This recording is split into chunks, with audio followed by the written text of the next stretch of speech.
जोश है जो वो आप सब कैसे लाते हैं?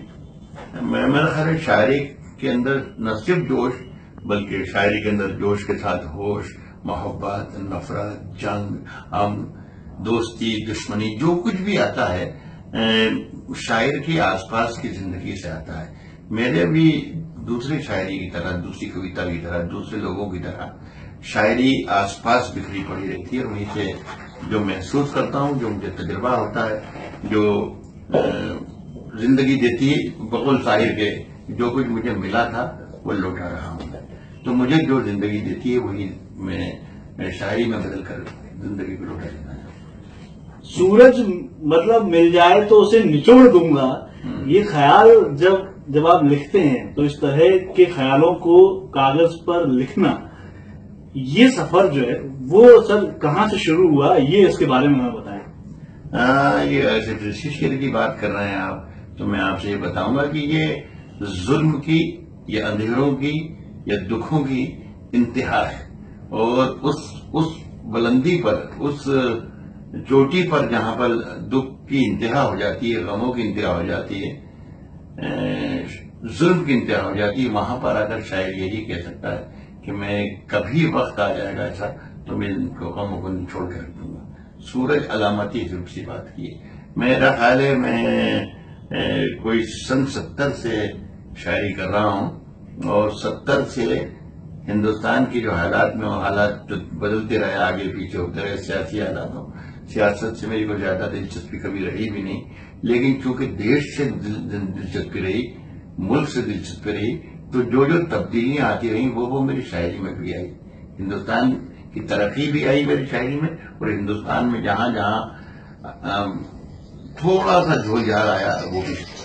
एक तरफ आपकी शायरियां जो है वो हौसलों से उड़ने की बात करती हैं कि आप अपनी जिंदगी को कैसे दमदारी से जी सकते हैं, और दूसरी तरफ आप कहते हैं कि हाथ मिलाओ तो जरा दबा भी देना, तो ये दोनों बैलेंस कैसे करते हैं? ये अलग अलग उम्रों की शायरी है। ये उम्रों में शायरी होती है, और जिस उम्र में मैं दो चार हूं इन दिनों, जिस उम्र के जिस मंजिल में मैं सफर कर रहा हूं, ये हाथ दबा देने की असली मंजिल है। ये इश्क करने की मंजिल यही है। फराक ये कहा करते थे, फराक की शायरी में, फराक की गजल में खासतौर पर 20-20, 25-25 शेर हुआ करते थे, और फराक साहब ये कहते थे कि मेरी शायरी 3 युगों की शायरी, 3 अहद की शायरी है।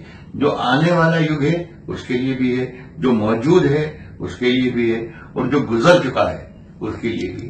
तो ये आपने जो शेर इंतखाब किया शायद गुजरे हुए जमाने का है। मैं आज 70 बरस का जरूर हूं, लेकिन मैं किसी जमाने में 20 बरस का भी था, तो ये शेर उसी जमाने का है। आपने जितना लिखा है और जितना लोगों ने आपको पढ़ा है, उससे ज्यादा लोग आपको सुनने के दीवाने हैं। मतलब अगर आप मंच पर खड़े हैं तो मजाल क्या किसी की कि कोई हॉल में हिल भी जाए, मतलब जगह के लिए लड़ाइयां हो जाती हैं। तो ये जो हुनर है, ये राहत इंदौरी के बाद किसी और के पास क्यों नहीं आ पाए? नहीं, ऐसा नहीं है। हमारे देश में बहुत अच्छे अच्छे फनकार हैं, और मैंने कभी भी कोशिश करके ये सोच समझ कर अपने आप को ऐसे जैसे अंदाज में ढाला नहीं कि मैं अगर ये करूंगा तो मुझे कुछ ज्यादा तालियां मिल जाएंगी, ये ताज मिल जाएगी। कि जो कुछ हो रहा है कुदरत की तरफ से हो रहा है, और अगर ये पसंद कर रहे हैं बकौल आपके, तो मुझे खुशी हुई, और मैं कोशिश करूंगा कि मैं इसी तरीके से अपने देश में रहने वाले साहित्य को पसंद करने वाले शायरी के मिजाज जितने लोग मिजाज जुड़ते हैं, उन सबके लिए मैं खिदमत करता रहूं। ऐसा एक मिथ है कि शायरी लिखने के लिए दिल का टूटना बेहद जरूरी है। दुखी होता है इंसान तभी जाकर वो लिख सकता है प्यार भरी शायरियां या इश्क वाली शायरियां। आपको लगता है कि वाकई में दिल टूटना चाहिए तभी कोई शायर बन सकता है? नहीं, मेरा तो कोई तजर्बा दिल के मामले में नहीं है।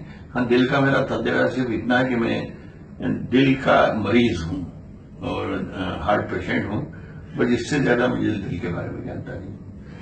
लिखना भी पड़ता है। बहुत सारे लोग आपको पढ़ते हैं, सुनते हैं, और आपको सुनकर पढ़कर लिखने की कोशिश भी करते हैं। हाँ। उनसे क्या कहना चाहेंगे, कैसे अच्छा लिखना सीखें? बहुत आसान तरीका इसका है ये कि खूब पढ़ें। अच्छा लिखने की पहली शर्त जो होती है वो यही है कि अच्छा पढ़ा जाए।